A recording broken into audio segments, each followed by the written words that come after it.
फिर से हमारी गाड़ी के सामने आकर खड़ी हो गई। तुम्हारी गाड़ी से दूर हट। अरे तो गुस्सा क्यों होता है? ये हमारी गाड़ी के सामने आकर तो खड़ी होगी ही, इनके घर में थोड़ी ना गाड़ी है, और तभी तो ये रोज स्कूल भी लेट आती है। अगर इनके घर में भी गाड़ी होती तो ये भी हमारी तरह गाड़ी में घूम पाती। क्यों राधिका, क्या तुम बैठी हो कभी गाड़ी में? हमारे घर में भी बहुत जल्द गाड़ी आ जाएगी, फिर देखना मैं भी तुम्हें अपनी गाड़ी के आसपास खड़ी नहीं होने दूंगी। जब आ जाएगी तब आकर हमसे बात करना, हम तुम जैसे गरीबों से दोस्ती नहीं रखते। आसपास के सभी अमीर बच्चे जिनके पास गाड़ी होती है वो राधिका का खूब मजाक बनाते हैं। बेचारी राधिका रोते हुए अपने घर में जाती है और सारी बात अपनी माँ को बताते हुए कहती है, माँ हम कब गाड़ी लाएंगे, मुझे भी एक गाड़ी चाहिए। अरे बेटा गाड़ी कौन सी बड़ी बात है, 3-4 दिन में ले आएंगे हम भी एक गाड़ी। सच में? सच में। इतना बोलकर अनीता सब्जी काटने लगती है। कुछ देर बाद अनीता की सास आशा और नंदन निशा घर आते हैं। अपनी दादी और बुआ को देख राधिका हंसती हंसती उन दोनों के पास जाती है और उनसे कहती है, बुआ दादी आपको पता है बहुत जल्द हमारे घर में भी गाड़ी आने वाली है। अरे वाह राधिका, ये तो बहुत अच्छी बात है। अच्छा अब तुम जाकर पढ़ाई कर लो। भाभी खाना बन गया क्या? हाँ बस बनने ही वाला है, पर अब तक पवन जी घर नहीं आए। मुझे तो बहुत फिक्र हो रही है, कहीं ऐसा ना हो कि वो आज भी पैदल घर आ रहे हो। अरे बहू से बोल कि वो पैदल रोज रोज घर ना आया करे, 10-20 रुपए बचा कर क्या करेगा वो? माँ थोड़े थोड़े पैसे बचाऊंगा तभी तो सेविंग कर पाऊंगा। और वैसे भी 1000 बिजली का बिल आया है, ऊपर से पानी का बिल, इन सबको पूरा करने के चक्कर में कुछ बच ही नहीं पाता। पता नहीं ये गरीबी हमारा कब पीछा छोड़ेगी। हम जब भी पैसे बचाने की सोचते हैं तभी मुसीबतें हमें चारों तरफ से घेर लेती हैं। तुम सही कह रही हो। वैसे अब पापा की तबीयत कैसी है? डॉक्टर ने क्या कहा है? कब तक पापा हॉस्पिटल से घर आ जाएंगे? डॉक्टर ने कहा है कि अब उनकी तबीयत पहले से बेहतर है, 1-2 दिन में छुट्टी मिल जाएगी। अब पूरा परिवार आपस में अपने महीने का खर्चा जोड़ने लगता है, पर हर बार की तरह इस बार भी पवन की सैलरी 1 रुपए नहीं बचती। अब इसी तरह से कुछ दिन बीत जाते हैं और एक बार फिर राधिका अपनी माँ से गाड़ी की जिद करती है। माँ तुमने तो कहा था कि 3-4 दिन में हम अपने घर में भी एक गाड़ी आ जाएगी, पर आज 10 दिन हो गए, अब तक हमारे घर में गाड़ी नहीं आई। क्या हुआ राधिका, तुम रो क्यों रही हो? बुआ मुझे भी एक कार चाहिए, मोहल्ले के सभी बच्चे मेरा बहुत मजाक बनाते हैं। माँ ने कहा था कि 3-4 दिन में गाड़ी आ जाएगी, पर देखो अब तक माँ ने गाड़ी नहीं ली। भाभी क्या आपने सच में राधिका से ऐसा कोई वादा किया था? निशा तुम्हारे सामने की ही तो बात थी। उस दिन मैंने राधिका से बोला था कि 3-4 दिन में गाड़ी दिला दूंगी। मुझे लगा कि ये भूल जाएगी, पर मुझे क्या पता था कि राधिका गाड़ी की इतनी ज्यादा जिद करने लगेगी। आप मुझे बच्चा समझकर हमेशा बेवकूफ बनाते हो। अब तो दादाजी भी घर आ गए हैं, मैं उन्हीं से कहूंगी अब वही गाड़ी ला सकते हैं घर में। नहीं राधिका बेटा, दादू की तबीयत अभी पूरी तरह से ठीक नहीं हुई है, उन्हें आराम करने दो। डॉक्टर ने उन्हें बेड रेस्ट बोला है। अगर तुम उनसे जिद करोगी तो उनकी तबीयत और खराब हो जाएगी। तुम अपनी माँ को बस 2-3 महीने दो, मैं तुम्हें गाड़ी जरूर दिलाऊंगी, और इस बार मेरा तुमसे पक्के वाला वादा है। अरे बहू ऐसे झूठे वादे क्यों कर रही है उससे? भला हम गरीब कहाँ से लाएंगे गाड़ी? यहाँ पवन की कमाई से घर का खर्चा नहीं निकल पा रहा और तू उसे गाड़ी दिलाने का वादा कर रही है। माँ जी इस तरह तो हम कभी कुछ नहीं कर पाएंगे। माँ जी मैंने सोच लिया है कि अब मैं भी कोई काम करूंगी और अपनी बेटी के शौक पूरे करूंगी। हर बार अपनी तंगी के चलते अपने शौक मार देते हैं, पर मैं अपनी बेटी के शौक मारने नहीं दूंगी। इतना बोलकर अनीता उसी दिन शाम को काम की तलाश में बाहर जाती है और मार्केट में जाकर कुल्फी वाले से बात करती है, और अगले दिन अपने घर के बाहर कुल्फी की रेडी खड़ी कर लेती है। अब पूरे दिन अनीता कुल्फी बेचती है, पर उसमें उसकी अच्छी कमाई नहीं हो पाती, जिस वजह से वो गांव से बाहर जाती है और बड़ी बड़ी कोठियों में झाड़ू पोछा लगाने का काम करती है। साथ ही साथ घर आकर रात को सिलाई का काम भी करती है। मालकिन मैंने झाड़ू पोछा सब कर दिया है, अब मैं जाऊँ? मुझे बगल वाले घर में भी जाना है। हाँ जाओ, और सुनो कल 2 टाइम आ जाना झाड़ू पोछा करने के लिए।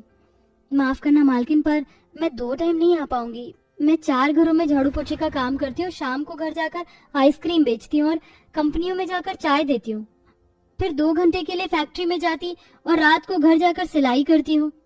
हे भगवान, तुम एक दिन में कितना काम करती हो, थकती नहीं हो क्या?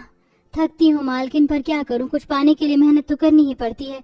इतना बोलकर अनीता दूसरी कोठी में जाती है और वहाँ पर फटाफट सारा काम खत्म करके कंपनियों में चाय देने जाती है और वहाँ पर चाय देकर कुल्फी बेचने लगती है। फिर फैक्ट्री में 2 घंटे काम करके घर आती है और घर आकर खाना बनाती है। अनीता को इतना मेहनत करता देख पूरा परिवार उससे कहता है, अनीता तुम क्यों इतनी मेहनत कर रही हो? मैं काम कर तो रहा हूँ।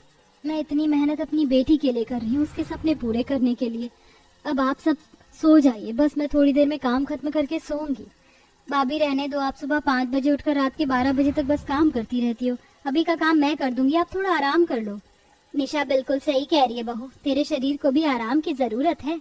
पवन निशा के कहने पर अनीता जाकर थोड़ा सा सिलाई का काम करके सो जाती है और सुबह सुबह उठकर सभी के लिए खाना बनाती है और घर का सारा काम खत्म करके फिर से कोठी में जाती है और वहाँ काम खत्म करके घर आती है और कुछ देर आइसक्रीम बेचती है और आइसक्रीम बेचकर कंपनी में जाकर एम्प्लॉयज को चाय देती है और वहाँ से सीधा फिर से फैक्ट्री जाती है। अनीता बहन, आज तो तुम बहुत खुश होगी। मेरे साथ साथ आप सब भी तो खुश हैं, आखिर आज हम सबको सैलरी जो मिलेगी। सही कहा, हम सब खुश हैं क्योंकि आज सैलरी का दिन जो है, पर मालिक कहाँ रह गए, पता नहीं सैलरी कब बढ़ेगी।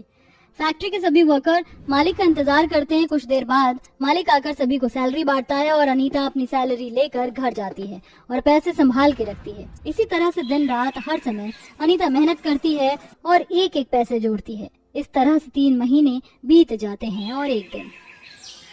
माँ जी, पवन जी, निशा, पापा जी, ये देखो मैंने 3,90,000 जोड़ लिए हैं।